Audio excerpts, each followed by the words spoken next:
The real truth about sustainable fat loss, there is so much bad and false information out there when it comes to fat loss, nutrition, health. And in this video, I'm gonna bust some of the mainstream myths that you see about fat loss, and we're gonna talk about the things you should be focusing on instead. So let's get straight into it and start with the first myth. You have to do hours of cardio to burn fat. Now, before we dive into this one, I just want to say I am not suggesting that you shouldn't do cardio. Your cardiovascular health is so important and is amazing for your overall health and longevity. However, for fat loss, for weight loss, I think cardio is actually pretty irrelevant. And that's for a couple of reasons. Firstly, if you're overdoing the cardio, it can actually hinder muscle growth. And we're going to go on to muscle growth, and we're going to talk about why building muscle is so important for sustainable fat loss. However, the bigger issue, I think, is just the amount of effort it takes to burn a very small amount of calories that you would be able to consume back in minutes, means that it's not a very sustainable practice to try and lose weight through cardio. And when you also factor in the fact that doing long, intense cardio sessions is really going to increase your hunger levels, it's actually not very effective when it comes to fat loss and weight loss. And this brings me on to talking about what I think we should be focusing on instead, and that is resistance training, that is building muscle. And the analogy I like to have for this is cardio is like a low-paying 9 to 5. Building muscle is like having loads of investments that are constantly making you passive income. Cardio, you go out and do that run, you burn those calories, and then that's it. And then you probably end up eating it back. Whereas when you build muscle, there are two things that are so brilliant about muscle when it comes to fat loss. Firstly, it boosts and improves your metabolism, which means that your body is going to be burning more calories just at a general rest throughout the day. But secondly, muscle acts as a glucose sink. And if you've watched my videos in the past, then you'll know all about glucose and insulin. But essentially, when you're eating carbohydrates or sugar that contains glucose, the more muscle you have, the more room there is to store that in the muscle rather than being stored as body fat. So how much muscle you have will also affect what your body does and doesn't do with glucose, whether it stores it as fat or just stores it in your muscles. So that's why the myth of needing to do lots of cardio for weight loss is a myth. And the second myth is you just need to eat less and move more.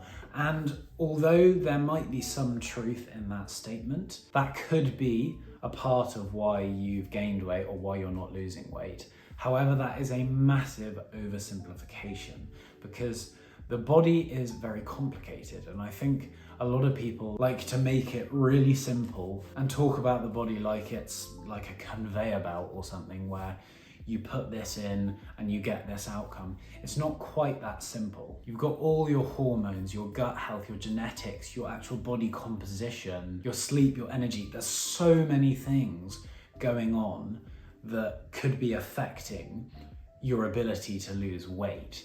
And so just saying move more, eat less is not helpful, because if you're eating the wrong things, it's going to be impossible to start eating less. And if your energy and your hormones are all over the place, it's going to be very difficult to start consistently exercising more. And so although those two statements of eat less and exercise more may be true, as you can see, how you actually achieve those things requires a much more complicated answer, and it's one that a lot of people don't focus on. On to the third myth, and this one I'm looking forward to busting. Spot reduction of fat loss isn't possible.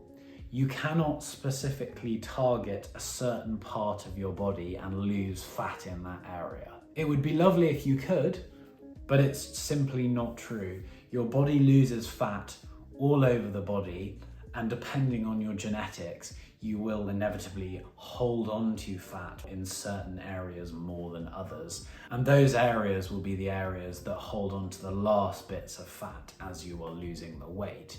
And that's just your genetics. There's not much you can do about that. If you see anyone online or anywhere saying, do these exercises to burn belly fat, it's absolute bollocks. You cannot specifically target belly fat with any kind of exercise. You can lose fat all over your body, and some of that will be belly fat, and you can do exercises to your core which will build your abdominals and your core muscles, but there is no exercise that can burn specific parts of fat on the body. On to myth number 4, low fat will help you lose fat. This is a big one. I see so many people falling into this trap.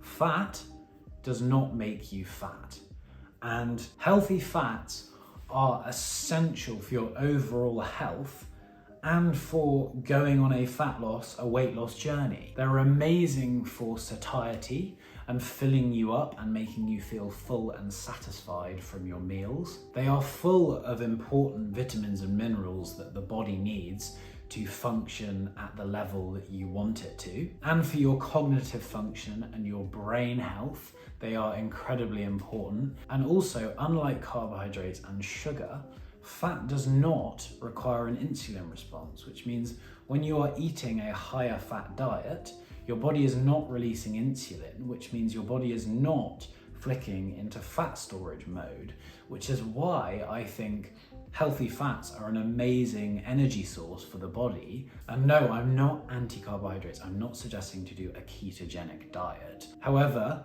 the Western diet and most people get far too much of their energy and their calories from glucose, from carbohydrates and sugar. And especially when it's the refined carbohydrates and sugar, that is really a problem. But I think the ratio of healthy fats to healthy carbohydrates for a lot of people's diets, the ratio needs to be changed. It needs to be looked at if you want to achieve sustainable fat loss. And myth number 5, drum roll please, it is that you need to count calories to lose fat. The calorie counting story has caused a lot more damage than good. There's the obvious issue of the fact that there's so many people out there talking about you just need to be in a calorie deficit. And by doing that, you totally ignore the actual foods you're putting in your body, the quality of them and how they are affecting your body. And it's all well and good going, oh, I'll go into a calorie deficit. But if you're then eating foods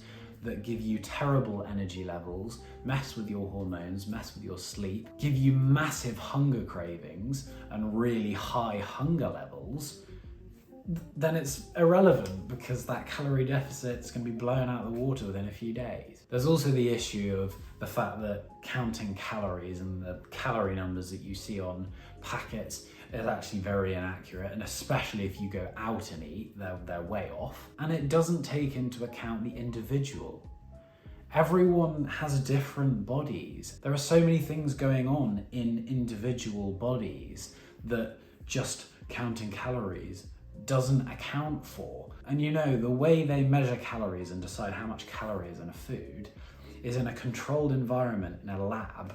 They burn the food, and that tells them how many calories is in a food. Are our human bodies a controlled environment in a lab? No, they're not. And so it doesn't transfer very well into real life with real human bodies. And so I'm not saying you can't count calories, and there are plenty of people who have found counting calories helpful and it has helped them lose weight. But I want to point out the flaws in the just count calories, the calorie counting model, and let you know that it is not necessary to count calories to lose fat, lose weight sustainably. Thank you for watching this video today where I bust 5 myths that I see a lot when it comes to talking about fat loss and weight loss. I hope you have found this helpful, maybe surprising. Let me know down in the comments if you were surprised by any of these things. Please do like the video if you found it interesting or helpful, and do subscribe to my channel if you want to see more videos like this on fat loss or health. Looking forward to seeing you in the next video.